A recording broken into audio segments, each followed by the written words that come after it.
இன்று காலை 10ஆம் வகுப்பு தேர்வு முடிவுகள் வெளியாகின.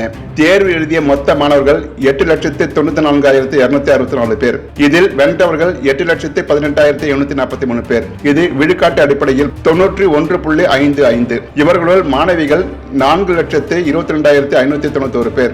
இது 94.53 விழுக்காடு. மாணவர்கள் 3,96,152 பேர். இது 88.58 விழுக்காடு. வழக்கம் போல் மாணவர்களை விட மாணவிகள் 26,439 பேர் கூடுதலாக வென்றுள்ளனர்.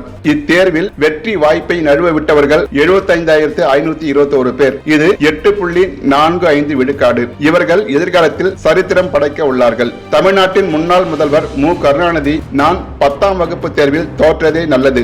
ஒருவேளை நான் வென்றிருந்தால் ஏதாவது ஓர் அரசு பணியில் பணியாளனாக இருந்திருப்பேன். 10ஆம் வகுப்பு தேர்வின் தோல்விதான் என்னை முதலமைச்சராக்கியது என்றார். வெற்றி வாய்ப்பை இழந்த சரித்திர நாயகர்களுக்கு வாழ்த்துக்கள்.